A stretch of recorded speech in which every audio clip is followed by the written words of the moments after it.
Is the audio rolling? Yeah. Okay. Audio rolling. Camera 2. State of the art of frame.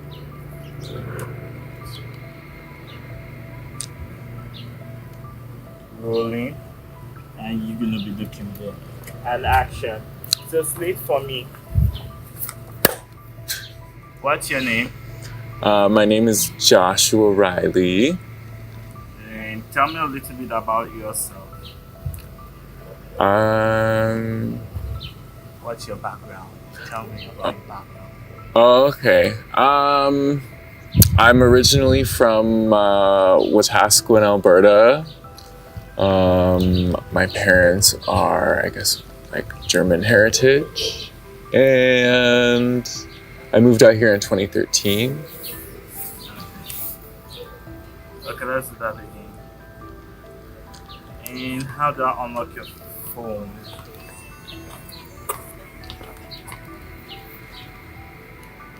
Here, let me just take off the...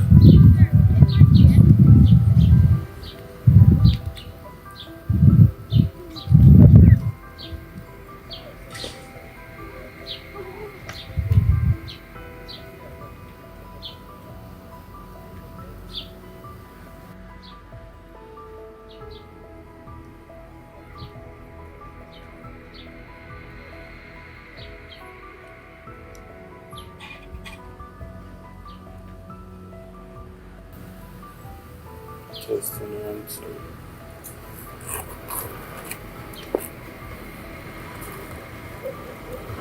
And like when you're saying background, like just like you want me to be like, I'm a artist in the city. Yeah, I just want to know a little bit about you, your childhood, where you come from. When you found out like you're queer, what age? Okay. Yeah, just those questions. Okay. And where's the phone, by the way? It's tucked in my Okay. It's here. Yeah. Do you want me to like? No, because you are not speaking out so loud. I just wondering. Okay. And I can project louder if you want. Yes, please do. Okay. I appreciate that. Okay. Are you gonna sit like that? I'll probably move around. I'm very fidgety. Okay, let me raise it up because I don't want your head. Okay, I'm good to go. Camera 1 rolling. Camera 2 already rolling. Slate for me. Just clap. And action. So what's your name? Hello, my name is Joshua Riley. Where are you from? Hello, my name is Joshua Riley. I am currently living in Toronto, Ontario, originally born and raised in Wetaskiwin, Alberta. I'm a queer artist in the city, predominantly... Sorry, I thought... Do that again. Retake. Hello, I am Joshua Riley. I am from Toronto, originally from Wetaskiwin, Alberta. I'm a queer artist. My medium is photography, and yeah. Do you have a pronoun? So what pronoun do you go by? In terms of pronouns, I'm kind of like, sorry, there's a fly. It's okay. In terms of, yeah, let's wait for the car. Cool. Pronouns at this given moment, I am kind of all over the place. You can call me he, him, they, them, she, her. Even though I know I'm very mask presenting, but It's okay. So tell us, when did you find out you were queer? What age and how? And what was your reaction? When I found out I was queer, I was very young. I think I was around 5 years old. 5? 5. Seriously, 5. Yeah. You were 5 years old. I was 5 years old when maybe even a bit younger than that actually. But we'll go with 5. Mm-hmm. Go. Yeah. So I was 5 years old when I first, I guess, knew something was different about me. I didn't entirely know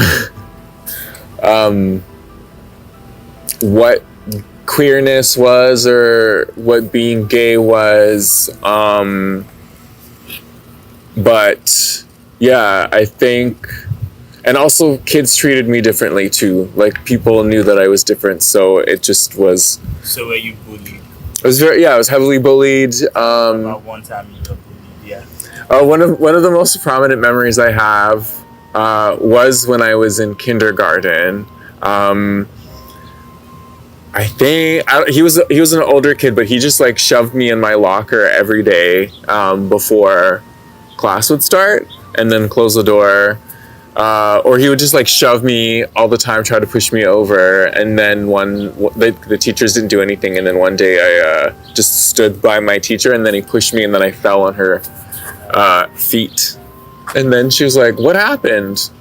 Still didn't do anything about it, but you know. But that was one of many experiences that I guess spanned my whole. I mean, I guess by the time I was in high school, people didn't really bother me too much. I just didn't have any male friends, but I had lots of lots of girlfriends, and I never really went to any social outings. Parties weren't really a thing. I also didn't drink. But that was also kind of a mix between like alcoholism in the family that like was in my face, but I didn't really register it. I just kind of was like, I don't want or need this. And then also I was part of a Seventh-day Adventist church. Tell me about that, Sarah. How did you get into the 7 Days Adventist church? So my SDA journey began when I was, I think, 12. My sister and her best friend at the time, her parents were going to the local Seventh-day Adventist church and invited my sister. She went a few times, and then she invited me, and we had been going to like other churches here and there. It's mostly my sister and I that were kind of exploring our Christianity. When I was 5 years old, my parents separated, and we stopped going to church, but that was mostly because my dad would follow my mom around to different churches and make the church like him better than her and made her look like the bad guy. So they like officially divorced? Yeah, they officially divorced. So I mean, obviously, it was the stigma that followed her. Yeah, and then also just misogyny that exists within the church too. I'm like, are they? Is it the same car? Yes. Anyways, homophobia. Yeah, so tell me more. Let's start from where you got into the 7 Days Adventist, and always keep looking at that camera. Don't look at me. I still have to check this guy anyways to make sure it's still rolling. Yeah. So tell me more about the 7 Days Adventist church. Tell me why I heard the whole thing about your sister and you tagging along to go to the 7 Days Adventist. Let's start from there again. Okay, we take. I guess I rediscovered Christianity when take 7. Okay, we take 5 and action. Okay, so we'll rewind a little bit. Okay, let's do that. Let me be able to see the lenses from here. Okay, take 5 and slate for me. Action. I was 12 years old when my sister and I guess, really wanted to start going to church again. And her best friend's parents were going to a Seventh-day Adventist church. They invited her, and then in turn she invited me. Oh. Hello. Hi, I'm in the middle of the interview. Yeah. What's up? It's in Katie's car. I don't have a tripod. Okay, bye. Okay. Take 7. Finally.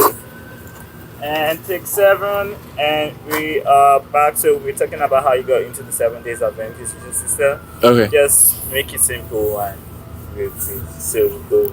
Okay, I'm like, how do I make it simple and quick? Okay. Because the question that's supposed to go along there is like how accepting was your family towards like your sexuality. Did they really accept your coming out? Because the main thing about this documentary is about your coming. I want to know how you came. I want to know what age you came. I want to know what happened when you came. I want to know how did you overcome the things that you feared most. Were you thrown out? Were you kicked out? Were you accepted? Did you have to live with a friend? I want to know all those things so that young folks that are coming out will know what to expect and will know how to come out if they have to. I guess in that stage. Yeah. Just a recap in case we just go everywhere and come back without going to where we are heading. Yeah. I'm like, keep me focused. You can. Yeah, I'll keep on. Like, give me prompts. That way, just keep it flowing. Because if I have to keep on repeating, then I'm going to just say the same stupid bullshit over and over again. Okay, no problem. I'll just give you a sign. Okay, take 7 and action. Yeah. Okay, so where am I starting? We're starting from Seventh Day Adventist? Yes. Okay. Yeah, so I started going to the Seventh Day Adventist Church when I was about 13 years old with my sister. And so why did you start going to the Seventh Day Adventist? I started going there. Well, I didn't really have many friends anyways. Like, in part with being bullied because I was different. People would call me like feminine, and I was made fun of all the time. So once I went to this church, I discovered like community, and you just wanted to be accepted. Yeah, and it was I felt the most accepted there than I did anywhere else. But there was always some sort of like underlying difference. Like, people still treated me differently, or they were like, yes, you're welcome, but still like distant enough. And like, obviously I didn't know that I was love you, but just give us a distance kind of love, right? Yeah. But it was just strange to me because it was the only time where I had been that accepted, but at the same time, I mean, it was much like my family. Bring it right back there. It's like, my mom loved and accepted me. My sister loved and accepted me. So when did you come out to them? At the age of 5? No. I came out when I was. So when did you come out to your family? Well, it wasn't. I came out to. Okay, so here's the story. Okay. Here's the story. That's good. Yeah. My coming out story, I guess. I was 17 years old. My sister let me borrow her car.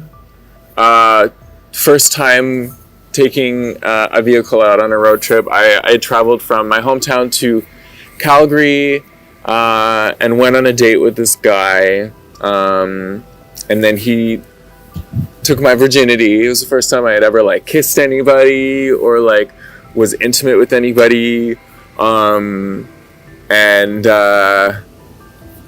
I was like, okay, I guess I'm gay. Like, I was kind of upset because I was like, this isn't what God would want, and how am I going to tell people now that I've like confirmed it? Also, now I'm like even more of a sinner because I've had sex. I called my sister right away, and The same day you had sex? saying that I lost my virginity and that I thought that I was against God. Go ahead. And like my sister's always been like really like supportive and chill for the most part. Like, we've had our quarrels, but she's been fab. Hey. Okay, it's out. It's gone. Yeah. Yeah. So At that time, were you still in the 7 Days Adventist church? So my church experience went like it was like 2 years that I was solidly in the SDA community. I went to what do you call it, camp meeting, which was church camp. Yeah, church camp. And then I met a lot of really fab people. I met my friend Michelle. I met a lot of people that kind of like I was still really involved with the Seventh-day Adventist community, but most of the folks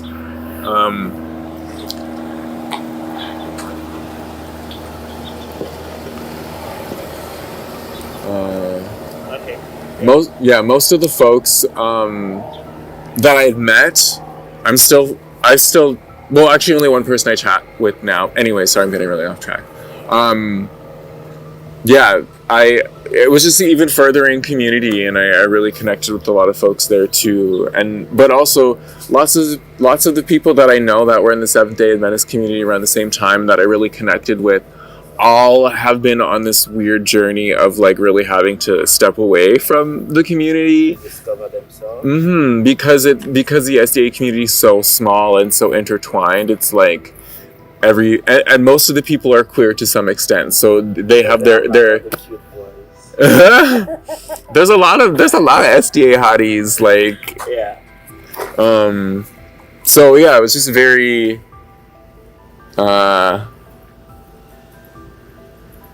it was a very long journey of like, I guess, separating myself from the community, but then at the same time I was going to another church community called Life Gate, where I was trying to come out to and it was like for young people. They had services catering towards youth. Hello. Little doggy. So we were still like your queer story. Okay, let's talk about that a bit. You were like all over everywhere. But let's shorten your queer story a bit and make it a little bit more engaging. So we don't have like a long story. Do you want to redo that, or are you okay with the one you did already? We could probably redo it. You sure? Okay. Here, but let's turn off this audio. Oh, and it's only been 15 minutes since we've been recording? Yeah.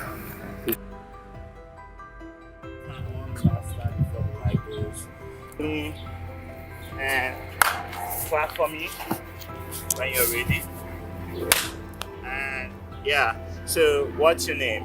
Hello, my name is Josh Riley, or Joshua Riley. Hello, my name is Joshua Riley. Where are you from? I am from Toronto, Ontario, or I guess that's my place of residence now. I'm originally from Wetaskiwin, Alberta. My coming out story, I guess in terms of when I first knew something about me was different than other folks, I was around 5 years old. And how did that make you feel, knowing that you were queer at 5? Because I was from a small community, and knowing that I was different than other folks, not really being able to label it, I felt isolated. Because I didn't know anybody else, I felt like I was the only person going through these things or having these attractions, and I was just... And what did you do for someone to share your emotions with, or you just kept it to yourself? I mostly just kept it to myself. I didn't... What age? I had people ask me if I was gay for a long time, but I denied it because it was like wrong in the eyes of the Lord and in the church community. So you went to church? Yeah, I went to church. At what age you started going to church, and why? I went to church up until the age of 5 with my family until my parents got a divorce. And then my mom tried to continue to go to church and bring us, but my dad followed her and alienated her from the rest of whatever church community we would go to. So we ended up just stopping altogether. So was the divorce because of your sexuality, or no, it had nothing Uh, to do with I don't think that at that moment in time it had anything to do with my sexuality. I don't really recall much other than like some Sunday school things, and then like people just treated me differently all the time. Anyways, I had been made fun of like all throughout elementary school to junior high, even in high school. People calling me like a fag. People, saying that gays should die. I had one kid in my neighborhood waiting for the bus. He would throw darts at me, like the metal darts. And when did you come to embrace yourself and say, okay, this is who I am. I'm no longer going to be ashamed of who I am. I'm going to accept myself and I'm going to express myself to the world. I feel like I always have been trying to work towards like what's the best version of myself regardless of what state I was in with understanding and accepting my queerness. I knew that I was different from other folks and people maybe didn't like me, but I knew that I was a good person and I always tried like my best to be the best and like love and give and care with an open heart. But so like I kind of was able to navigate elementary school okay. High school was when I came out to myself and really started my like journey of accepting my queerness, gayness at the time. And that was after I had lost my virginity, and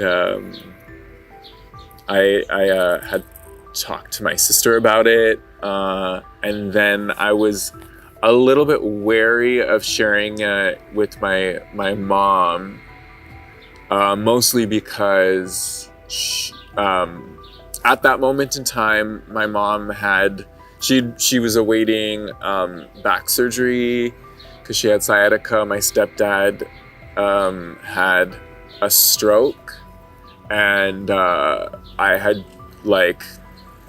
and my sister had moved out at that point in time too. So I didn't really know how to have like the difficult conversation with my mom while she was struggling with her own health issues and my stepdad struggling with his own health issues, and then coming out of and coming back from a stroke. I was like, can he comprehend this? I don't know where his brain is at even. But I remember the night that I had the conversation, and it was kind of sad. It was beautiful and comforting. Like my mom accepted me she seemed to accept me right away, but then she was like, "Are you sure?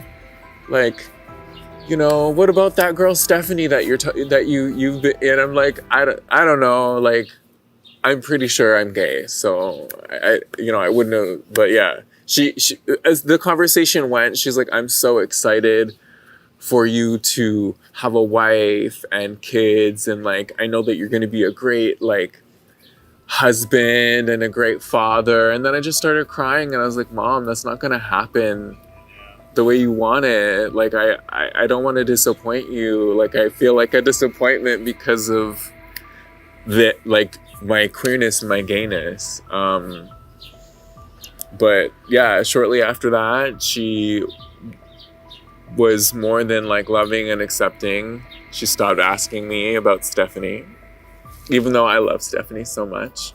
Shout out to Stephanie Cornell. So are you still friends with Stephanie? I'm still friends with Stephanie. She actually got married to her husband like last week. So work Stephanie. I'm really and there's been like, she was one of the people that I came out to in high school. There was a few people, and actually because I was part of a Bible study, I kept on trying to make church work for me all the way up until college even. It worked to an extent. I think the only place I really felt accepted was this like gay Bible study that I went to in I think it was In Toronto? no, it was I think it might have been Mississauga. but there was folks from Hamilton, from Oakville, from Toronto, but mostly older folks, older Christians that I had been struggling with their queerness in a long time and wanted to merge the two. There wasn't many other young folks. Like, I was the youngest at the time. Good. And yeah, finally the last question, and then we round up. So what has changed from 5, 17, and now you are 26, right? I'm turning 26 on Yes, Wednesday. you're 26. So what has changed within this time, and what would you do differently if you had the power to do so? What was the last part? First question, what has changed from 5, 17 to 26, and what would you do differently if you had the chance to? What would I do differently? What has changed Okay, what has first? changed? What has changed? I guess just my understanding of. I think the most important thing that I guess I've acknowledged about, I guess my identity is like. There's so many things that are. Okay, give me a second. Take your time. So what has changed? Why? Since you came out, when you were in the closet and now like you're openly queer, what changed for you? For me, when I was like in the closet, Jesus, I had to monitor the kind of friends who comes. If I was to have a birthday party, I have to know which set of friends should come first. Either the church folks should come first, then the street guys come, then my queer folks. So so many things changed for me. I no longer had to hide from church or hide from anybody. Then those who were not comfortable with my lifestyle had to go, and I felt Yeah. like, oh damn, I'm free at last. Now I can be the person I'm meant to be. That's what changed for me. Though that my family haven't fully accepted who I am, which I pray to do, but that fear is gone. You get me? So they can't go to my family and say, okay, this is what is it. Mm-hmm. So that, blackmail is out. Mm-hmm. So that's all I want to know from you. What's changed for you? What has changed for me since initially? Lots has changed since I was 5 years old. Lots has changed from, I guess, the major, I guess, ages that I could highlight is 5 years old, understanding something was different. 17 years old, accepting that this is who I am. Then to 19 years old when I moved away from my small town to Toronto, mostly because I honestly didn't think that I was gonna survive. It was more about my survival and safety, and like being able to fully be and love and accept who I am, understand the differences between gender identity, gender expression, intersectionality. All these different things came into play, and then when I was in fourth year of college, it's like all these different stages from like leaving Wetaskiwin, coming to Toronto. I thought that I was going to be involved in like a beautiful, flourishing, loving, accepting queer community. That didn't happen. I went to the village and I was like, what is this? I got like, the first time I went out, I think I went to Fly, and like I got groped and like sexually assaulted on the dance floor. And I was like, is this what I moved here for?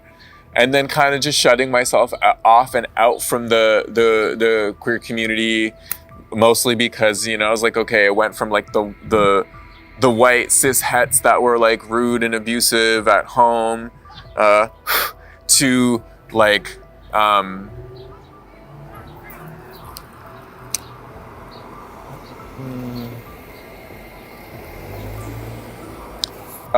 so went from the community of like rude, aggressive, or like just ignorant, toxic masculinity from white men home to the village and what the village offers, which is mostly, that, but in gay form. And like,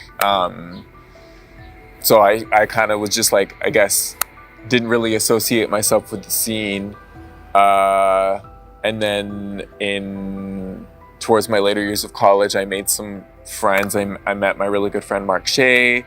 While I was dating my partner David at the time, or my ex now, and was like had questions about like open relationships and polyamory and my privilege as a white person and a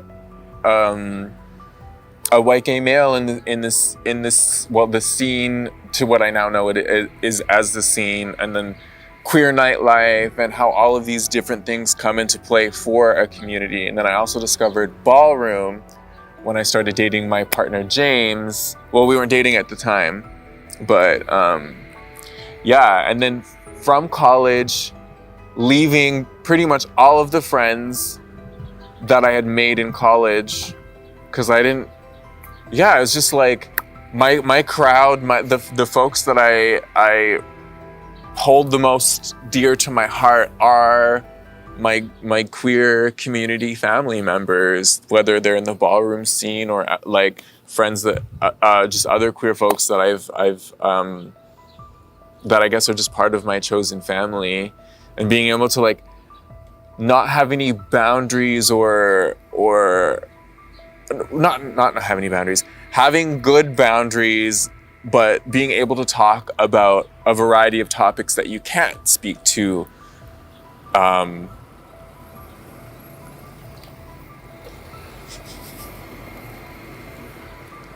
I feel like all of that was a bit of a mess. It's okay. We got some good things, we got some not good things. We're gonna watch through the clips and we're gonna find out. I'm gonna just ask you, because like I remember when talking to Hassan, he talked about how he felt not secure in the environment where he lived. Was there a time you ever felt like you were not secure or clear? I mean, I did. Canada's like queer friendly. Well, I mean, like Canada paints a really beautiful picture to a lot of different folks, but when you're in Wetaskiwin was a very homophobic place. Like the reason why I didn't go to parties or really associate with people outside of school unless it was one-on-ones was because I feared for my safety. Like one of the parties that I did go to, one of the guys there was like questioning me and like clearly he's like, you're a faggot, like you're a fag, like, and like was trying to instigate stuff. So all I could do is deny, and then that was tiring. Like I don't want to be lying about who I am. So I just wouldn't put myself in those specific situations. Do you think there's ever a safe time for someone to be openly queer in Canada or Toronto? I mean, like, okay, the other thing too is where I grew up is ranked 8th most crime. Like it's like the 8th most dangerous city in Canada, which like I think goes over a lot of people's heads. That counts for anything. I mean, Toronto's safer than where I grew up. Oh, so I mean, I don't know what the analytics are about queer experiences, but from my own experience, if I didn't have the privileges of being tall and masculine to the most part, and I feel like that's why I carry myself the way that I do. It was a form of survival, and now like I don't have to perform masculinity the way in which that I did before, and then I guess now deconstructing that. But yeah, I never felt like well, it's very few times that I felt like I never felt like somebody was just gonna come outright and like kill me, but I felt like people would definitely want to fuck me up and like beat me up, or like, harsh words were thrown at me often. I feel like my mental health would have suffered the most if I would have stayed in Wetaskiwin, and or even in Alberta in general. I just don't think that I would have been able to find peace, or I wouldn't have the knowledge that I have now to like help me.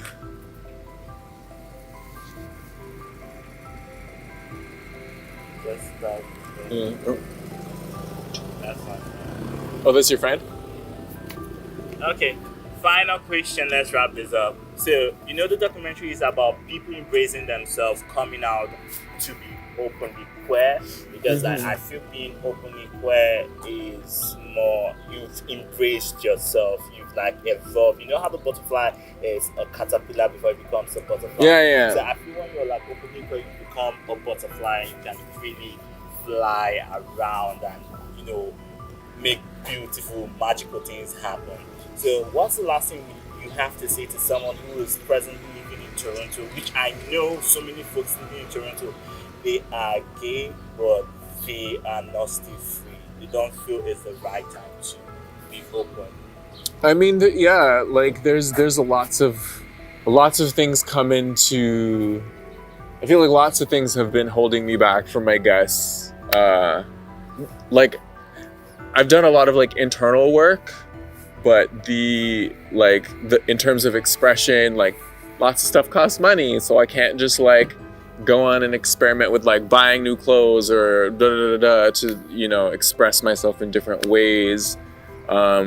It's really hard to like survive in this city in terms of like finances, so being able to All those things before you come out. no, it's not like I'm already like No, not for you. For folks who haven't. for folks who haven't. I mean, it's not necessary to come out. Why would you say it's not necessary? Because straight people don't have to come out. Why should queer people have to come out? That's not a thing. It should be a thing. Are you feeling me? Are you No. feeling me or not? We are Yeah. filming. You are filming? Yes, you can go like this. Okay. Journalism. Yes. Sorry. Back to the question. Why should people come out, or what's your opinion on someone who wants to come out? Like when I was talking to Hassan, he was like, oh, you need to come out like in stages. You need to first know what your parents' ideology about homosexuality is. Yeah, if You have the conversation with them. Maybe you could start from being bisexual before you tell them that you're gay, because like for him he said his parents were like already planning his marriage and they were buying all this wedding stuff, and it was getting crazy. So he's like, okay, no, this shit can't happen. I need to tell my people this. So yeah, I mean that's a very different situation than Yeah, no, she's in that as a than me. But like, yeah, I guess for anybody that like he is wants to queer, come out. yeah, it like anybody that's queer and is thinking about or feeling like they need to come out, everybody's situation is different. So yeah, it's like other people will have to gauge their parents. Some people don't even have to have a conversation with their parents. There's just a known understanding. And or some parents are like I know, but we don't want to talk about it. I don't want to acknowledge it. I feel like there's like a huge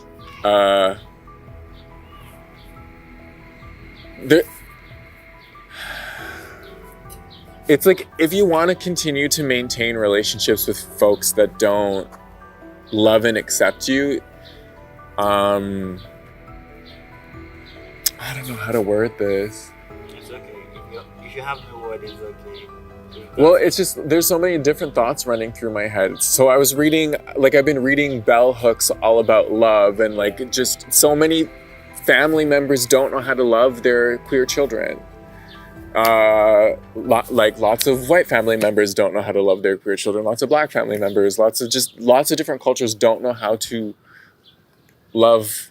Period. Their definitions of love are corrupt. They're defective. So it's like, how do you, like, why would I choose to entertain